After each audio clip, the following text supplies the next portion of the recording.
My name is Jane Corsten. I'm an independent consultant in the area of assistive technology, a speech-language pathologist with a background in elementary education, and a member of the Quality Indicators for Assistive Technology leadership team. And I'm here to discuss with you the QIAT evaluation of effectiveness of AT indicators. If you've had an opportunity to listen to any of the other presentations, you're going to hear the echo of three familiar themes across these areas. The first of those is that assistive technology evaluation is a process, not an event. It doesn't happen at one moment in time, but over time, as the people who work and support a student come together to find the solutions for that student. The second of those themes is that it is a collaborative process, that it is not one person's responsibility to do that evaluation, but that the team comes together to find those solutions. And the third common theme is that documentation is an important part of each step of that evaluation process. As we talk about assistive technology, what we find is that the need to evaluate what's being done is inherent in the provision of any intervention.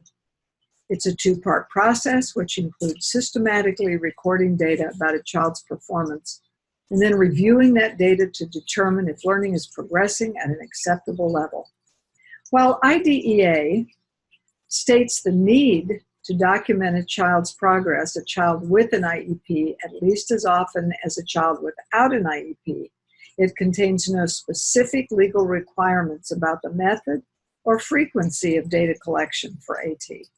So this area defines those critical strategies for collecting, analyzing, and responding to the data regarding student achievement. Let's start by taking a look at the indicators themselves, and there are 7 indicators in this area. The first one of those is that team members share clearly defined responsibilities to ensure that data are collected, evaluated, and interpreted by capable and credible team members. The second indicator tells us that evaluation data are collected on specific student achievement. It's been identified by the team and is related to one or more goals. The third indicator talks about evaluation of effectiveness, including both quantitative and qualitative measurements of change in the student performance.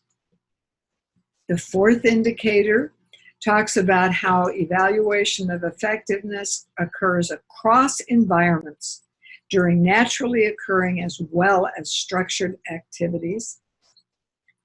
The fifth indicator talks about data are collected to provide teams with a means for analyzing student achievement and identifying supports and barriers that influence assistive technology use so that they can determine what changes, if any, need to be made. And then the sixth indicator talks about making those changes in the student's technology services and educational program when the evaluation data indicate that such changes are needed. And the last indicator is that evaluation of effectiveness is a dynamic, ongoing process that is reviewed periodically.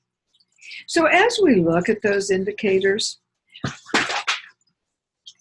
we want to look at some of the big ideas about evaluating the effectiveness of AT. So as we talk about those big ideas, we're going to look at developing a plan for evaluating the effectiveness of AT implementation and how it occurs, along with the development of the implementation plan. We're going to look at 4 primary methods of collecting data about AT use, and we're going to look at how we use the data, how we use it to define what changes need to be made, but also the supports and the selection of AT and funding requests, how we document those so that we are making evidence-based decisions.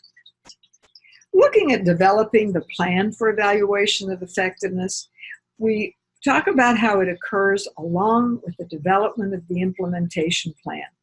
Right as we begin working on that implementation plan, we are talking about how we will evaluate whether it is successful.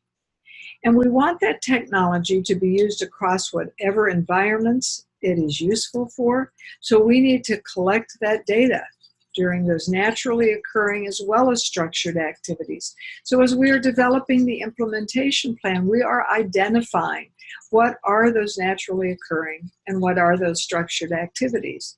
And since it is a collaborative process, as we're looking at those opportunities, we're looking at who's present during those opportunities and who might be the best one to collect that data. And the data needs to be related to a goal, and then present levels of performance can be used as a baseline. When we're planning and we're jumping off from using the present levels of performance as baseline data, it helps guide us in what kind of data we need to collect next. So we have to establish the changes we expect to see. If we're talking about the technology may be used to improve a child's written productivity, what is it that we expect to see change? Are we looking at quantity, longer written product, or quality, fewer spelling errors or more syntactical elements? In which case we can look at what present levels of performance do we have with respect to those areas. And then we're very clear about what we expect to see change as a result of our implementation, as a result of putting our technology in place. Once we have looked at those key factors, we then have to consider, as the team sits together, on how we're going to collect the data. There are 4 ways that we might collect the data, 4 primary ways. The first of those is interviewing. We might interview the student, the family, or the staff members. We might review the finished products the student created using the assistive technology. We might observe the student working on the tasks for which the technology is needed. And we might record the student doing the task with and without the assistive technology. So we could use any or combinations of those depending on the skills and how we have written our implementation plan. The thing that is important about data is that it should guide what changes need to be made, as well as supporting our funding requests and our recommendations. When we're evaluating the effectiveness of AT, we're not just documenting student performance, but we're also identifying the supports and barriers to success. So the data needs to be reviewed and analyzed so that we can find out what are the supports and increase those, and what are the barriers so we can eliminate those. So then we make the changes in response to what the data tells us. When we know something is a support, we get it in place across more environments. If we recognize something is a barrier, then we want to be sure we eliminate it across settings. For example, we might identify the position is a barrier for this child in completing the task. Then we want to be sure that we change his position across his environments so that he's in the position that best allows him to be successful. But data is also that thing that helps us identify the best tool for a student. And when we are requesting money from an administration and looking at how can we support that student, being able to provide concrete data about how the tool affects the child makes a very powerful case for funding a recommendation. So what are the next steps for a team to take? The very first thing is to talk to each other. And when we're talking about teams, we need to recognize that there may be different members and some common members on teams. So we may have some itinerant staff that is on the team for several students, but they don't comprise the entire team. For each of those students, the staff that are specific to that student, it might be the classroom teacher, it might be support personnel, but whoever's specific to that student becomes a part of that student's assistive technology team. A next step might be to complete the self-assessment matrix for the evaluation of effectiveness and identify areas where your team might focus. So to take a minute and look at the matrix, what you'll find down the left column are cells that give the indicators, the 7 indicators that we have discussed. And in the rows to the right of each indicator are variations from that indicator, beginning with unacceptable and going to the far right to most promising practice. As your team sits together and reads the indicator and reads the descriptors, they decide which descriptor most reflects the way they approach that particular indicator. It then allows you to look to the right and see what changes you might make to work towards most promising practice. So you will find those indicators with respect to, or those matrices with respect to all 7 indicators. The next thing is to explore resources that provide strategies for meaningful data collection. And in a minute, I'll share several strategies, some on the Quality Indicators website and some additional ones. But also discuss how the data will document success and identify those supports and barriers. Oftentimes, we collect data that will tell us whether progress is being made, but it doesn't allow us to analyze the data to find out what those supports or barriers may be.